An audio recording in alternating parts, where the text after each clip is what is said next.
mmoja aliyekuwa amefika mwisho na yuko na mateso, na Biblia inasema ya kwamba yule mtumishi alipokutana na yeye akaongea naye akamwambia kwamba ninataka maji, kwa sababu maji inapatikana kwa haraka.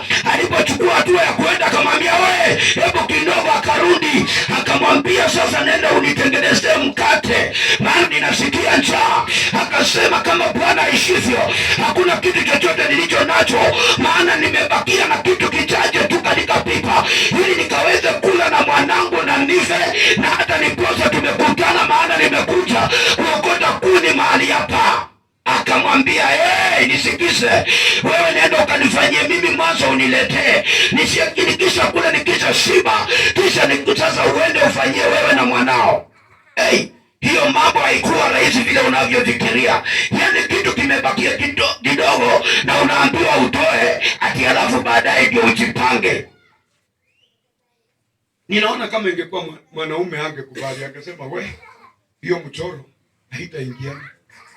Ladies ni watu ambaye hati yao ikuanga tayari, ako tayari. Nikutana na dada moja hapa siku moja, akaniambia pastor, tuna mahali ulihubiri na ukanibariki sana, na sikuwa na kitu, na sasa hii niko na 100 peke yake. Nilikuwa nina shughuli naye na sikuambii, lakini ninaomba tu uichukue. Nikaona mama aliye na imani, yaani ameshika kamia, pengine ni mumewe amempea na ananipatia, honoring the grace of the man of God. Akaenda akafanya akatii, maana kukikosekana kutii kwa kile kimeongelewa, baraka itakosekana. Nimekuja nikapata ufunuo, watu wako na vitu siko kwa watumishi wa Mungu, maana wamebeba hiyo neema ya kibinguni, wamebeba neema ya Mungu, na wakija kwako unapata hiyo kitu inaweza kaachiliwa na ikafanya kazi, na inafanya kazi kwa watu ambao wamejitoa na wakatii. Sema kuanzia leo nitatii. Ni kazi rahisi tu, maana angekataa na angekuwa na sababu ya kukataa, kwa sababu mambo imeharibika, imebakia kidogo, pengine ni pesa ulikuwa unalipa rent, unaambiwa lipa rent ya kanisa. Unaangalia unasema no, hata Mungu si anaona. Lakini kumbe hiyo ni ufungo wako ya wewe, ukishafanya hivyo mambo yanatendeka.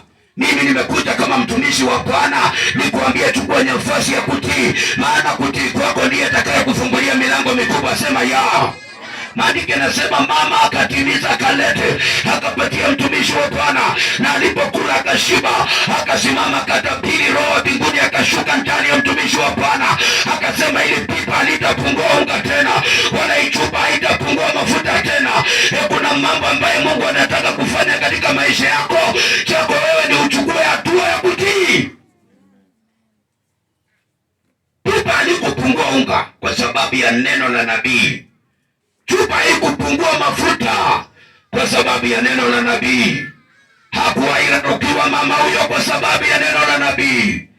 Wakati nabii amekuja kwa anga yako, amebeba mafuta, amebeba mando ya mbinguni ya kufungua maisha yako. Na ndio unaona mara nyingi watu kuja katika hii huduma, wale watu ambao wamefungwa na mapepo, na kwa sababu ya neema ambayo Bwana ameachilia kwa mtumishi wake, mtu huyu anafunguliwa. Umesikia mama huyu alikuja hapa akiumwa na miguu, nakumbuka. Akiniambia pastor, hii miguu inauma na kuna uchungu. Nikamwambia kanyaga hii mguu. Hii mguu ndio na uhai. Nabii huwa anapewa mando ambayo inafanya kazi. Na ukitii huyo mtumishi wa Mungu, unatoka na kitu inabadilisha maisha yako. Mama huyu maisha yake yakabadilika. Alikuwa kule chakula na akufe, lakini hakukufa. Biblia inasema unga iliongezeka kwa pipa yake, mafuta iliongezeka kwa chupa yake. Ninaona hiyo nyumba haikupungukiwa na kitu chochote, ni kwa sababu neno la unabii lilikuwa limenenwa na nabii.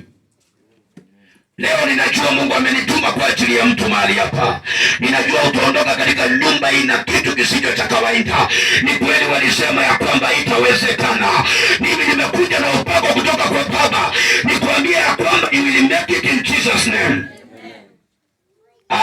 Tumechoka kudharauliwa, tumechoka kuishi kwa madeni, tumechoka kuishi kwa taabu, tumechoka kurarukiwa. Ninajua ya kwamba kama maandiko yanavyosema in the book of Philippians chapter 4 verse 13 and 19, sorry, akasema ata provide the all need.